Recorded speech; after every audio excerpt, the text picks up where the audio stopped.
Vandaag Venray tegen laagvlieger De Valk. Dit duel werd eerder tot 2 maal toe afgelast. Venray won verleden week tegen Withorst en start met nagenoeg dezelfde 11 namen. Sam Stiphout op doel. In de verdediging starten Jordi Wismans, Stef van Dijk, Sander Lenders en Zoe Koenen. Het middenveld vormen Bram Kirsten, Stijn Brinkman en Stan Kirsten. En in de voorhoede staan Ron Kleuskens, Armen Schala en Jesse Romme. Voor trainer Ruud van der Rijt van De Valk, dat laatste staat, is het zaak om punten te gaan sprokkelen. Hij wil dit met de volgende 11 namen vandaag gaan bewerkstelligen. Dennis Vroeven op doel. In de verdediging Aart Verberne, Bas Schulpers, Marco Ajebi Doua en Wouter van Zon. Op het middenveld Koen van Steensel, Sherry Kindo Kamara en Robin Smits. En in de voorhoede Danny van den Heijden, Josemar Machiavala en Luc Broers. Verleden week moest Bram Kirsten noodgedwongen toekijken. Deze week wisselt hij stuivertje met Rick Egermeers, want die zit nu in de lappenmand. Bram en Stan Kirsten starten vandaag voor het eerst in de basis samen tegelijk bij Venray 1. Beide elftallen gaan voortvarend van start. Getuige deze kans voor Machiavala.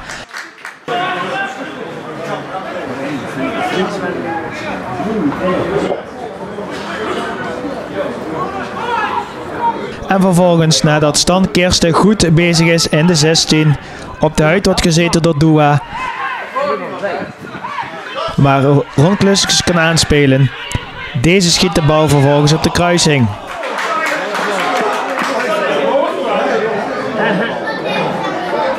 Dat de broers Kirsten in de basis zijn gestart, heeft als voordeel dat zij elkaar natuurlijk goed weten te vinden. Bram speelt hier zijn jongere broertje aan en die kan net buiten de 16 aannemen, draait mooi weg en nu tracht ook Doua hem te hinderen. Maar de jonge Kirsten schuift de bal in de verhoek achter doelman Dennis Vroeven. Zo brengt hij Venray in de 7e minuut al op voorsprong.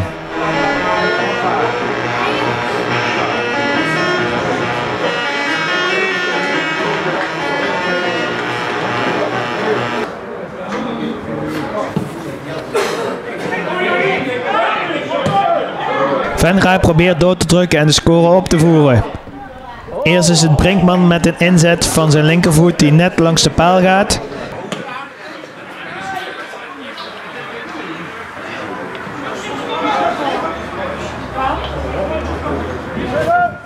En dan krijgt Jesse Romme een goede kans, maar doelman Verhoeven is alert. Dit alles nog in de eerste 10 minuten van de wedstrijd. De wedstrijd ebbt daarna een beetje verder met een aantal fouten over en weer. Het duurt dan tot een half uur spelen voordat Venray weer gevaarlijk kan worden. Ditmaal komt het gevaar van Bram Kirsten.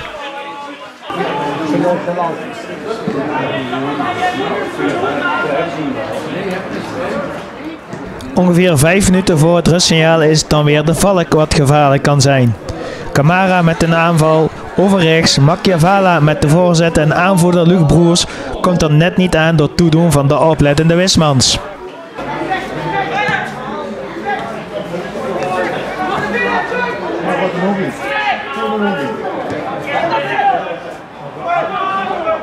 Als dan Ron Kleuskens zijn doelpoging net over ziet gaan, is de eerste helft afgelopen met een 1-0 voorsprong voor de gastheren.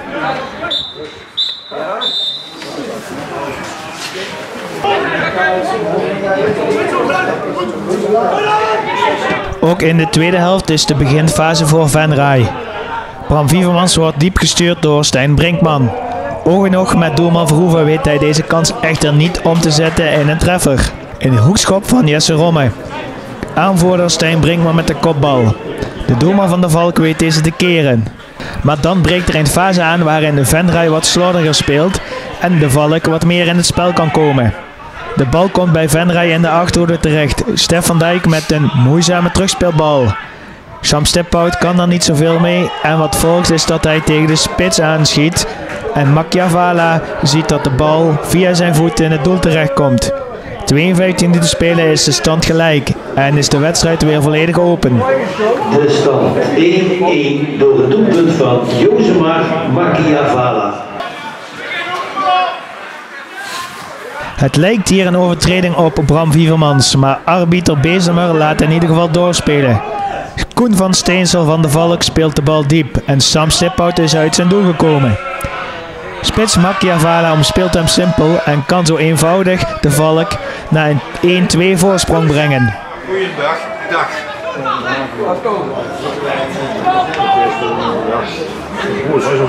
1-2 wederom, een doeltrap van Joshua Machiavala.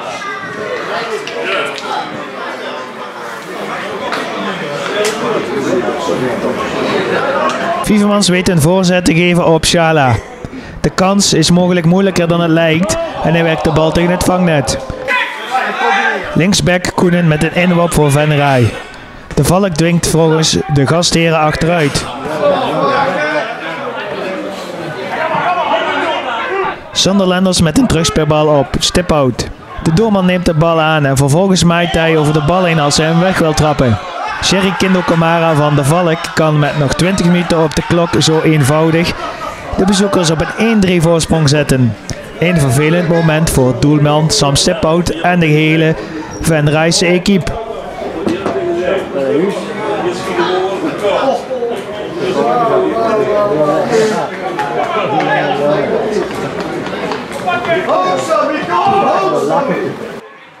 In die ruime resterende speeltijd gebeurt er echter niet zo heel veel meer. Deze uithaal van Art Verberne is eigenlijk het laatste attractieve wapenfeit. Sam Stiphout laat hier zien dat hij toch zeker wel een goede doelman zou kunnen zijn voor Venray. Niet het vervolg op de mooie overwinning tegen Horst waar Venray op gehoopt had. De Valk pakt een laatste strohalm wellicht in de strijd tegen degradatie.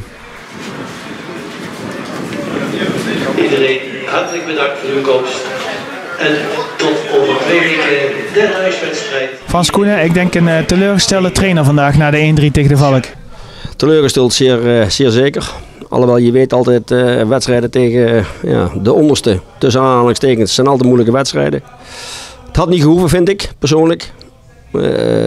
Eigenlijk moet de 5-6 na rust, krijg je eigenlijk de grote kans om die wedstrijd op slot te gooien. Nou, het gebeurt niet. Ja, en daarna gebeuren er een paar dingen die voor mij onverklaarbaar zijn, maar goed, het gebeurt. 1-3 achter.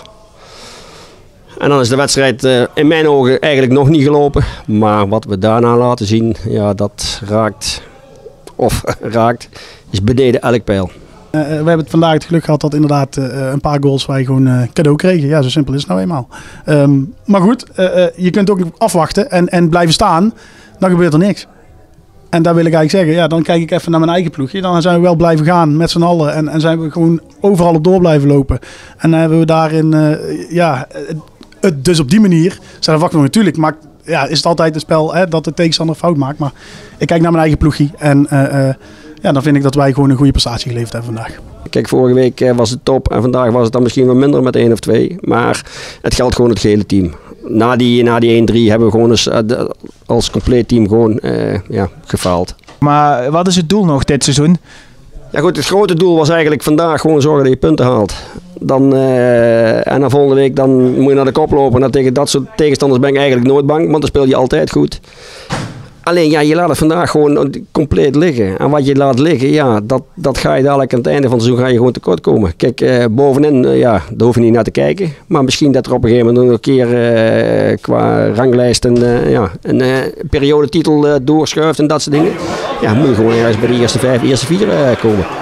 Ja, en dat verkloot je eigenlijk vandaag. De gesprekken zijn gaande met alle jongens. Dus het is gewoon even afwachten wat er blijft. Ik verwacht heel weinig verloop. Maar je weet natuurlijk never en nooit. Kijk, we hebben natuurlijk een ploeg met heel veel talent, met heel veel goede spelers. Ja, en ik sluit er niet uit dat er misschien 1 of 2 weggaan. Nou, en wat je niet hebt, ook in je eigen geleden, die moet je gewoon gaan halen. Dat is niet anders. Wil je meedoen op dit niveau?